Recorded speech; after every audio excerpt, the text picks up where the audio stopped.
বাংলাদেশ ক্রিকেটে মুছে যাক গ্লানি, ঘুচে যাক জরা। নতুন বছর নতুন লক্ষ্য নিয়ে এক গাদা সিরিজ খেলতে বাংলাদেশ দল মাঠে নামছে। বিপিএল শেষে বছরের শুরুতেই চ্যাম্পিয়ন্স ট্রফি দিয়ে মিশন শুরু। মাঝে বেশ কয়েকটা গুরুত্বপূর্ণ দ্বিপাক্ষিক সিরিজ, আর বছরের শেষ ভাগে আছে এশিয়া কাপ। চলতি বছর টাইগাররা কোথায় কোন কোন প্রতিপক্ষের বিপক্ষে মাঠে নামছে চলুন জেনে নেওয়া যাক। 2025 চ্যাম্পিয়ন্স ট্রফি এবং এশিয়া কাপ বাদে আইসিসি এফটিপির সূচি অনুযায়ী কেবলমাত্র দ্বিপাক্ষিক সিরিজেই বাংলাদেশ খেলবে সমান 18টা করে ওয়ানডে এবং টি20 ম্যাচ, আর টেস্ট খেলবে মাত্র 4টা। চ্যাম্পিয়ন্স ট্রফিতে আগামী 20 ফেব্রুয়ারি দুবাইয়ে ভারতের বিপক্ষে ম্যাচ দিয়ে শুরু হচ্ছে জাতীয় দলের জার্সিতে টাইগারদের মিশন। এরপর 27 ফেব্রুয়ারি পর্যন্ত গ্রুপ পর্বের ম্যাচ আছে নিউজিল্যান্ড এবং পাকিস্তানের বিপক্ষে। পরের পর্বে উঠতে পারলে টাইগাররা পাকিস্তান এবং দুবাইয়ে অবস্থান করবে মার্চের প্রথম সপ্তাহ অবধি। চ্যাম্পিয়ন্স ট্রফি থেকে দেশে ফিরেই ঘরের মাটিতে জিম্বাবুয়ের বিপক্ষে 3টা করে ওয়ানডে এবং টি20 খেলবে বাংলাদেশ। তবে গেল বছর টি20 বিশ্বকাপের আগে জিম্বাবুইয়ানদের বিপক্ষে 2টা টেস্ট ম্যাচ বাতিল করেছিল বিসিবি।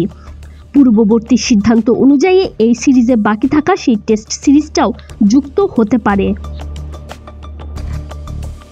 গেল বছর পাকিস্তানের মাটিতে টেস্ট সিরিজে স্বাগতিকদের হোয়াইট ওয়াশ করেছিল টাইগাররা।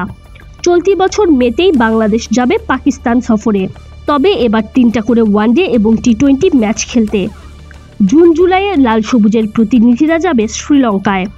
মার্চে জিম্বাবুয়ের বিপক্ষে পূর্ব নির্ধারিত সেই টেস্ট সিরিজ না হলে আইসিসির সূচি অনুযায়ী আনুষ্ঠানিকভাবে এবছর টাইগাররা টেস্ট সিরিজ খেলা শুরু করবে লঙ্কানদের বিপক্ষেই। পূর্ণাঙ্গ সেই সিরিজে থাকছে 2টা টেস্ট, 3টা করে ওডিআই এবং টি20 ম্যাচ। সব ঠিক থাকলে অগাস্টে 3 ম্যাচের ওয়ানডে এবং টি20 সিরিজ খেলতে ভারত দল আসবে বাংলাদেশে। সেপ্টেম্বরেই শুরু হবে টি20 ফরম্যাটের এশিয়া কাপ। আয়োজক ভারত হলেও পাকিস্তানের ম্যাচ হবে সংযুক্ত আরব আমিরাতে। অক্টোবরে ওয়েস্ট ইন্ডিজ দল আসবে বাংলাদেশে। ক্যারিবিয়ানরাও খেলবে 3টা ওয়ানডে এবং 3টা টি20 ম্যাচ। নভেম্বর ডিসেম্বরে ঘরের মাটিতে আয়ারল্যান্ডের বিপক্ষে পূর্ণাঙ্গ সিরিজ খেলে বছর শেষ করবে বাংলাদেশ জাতীয় দল।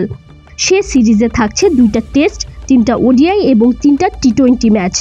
নতুন বছরে ভক্তরা প্রতীক্ষায় থাকবে টাইগারদের সাফল্য দেখার। Tanjim Oishi, BD cric time.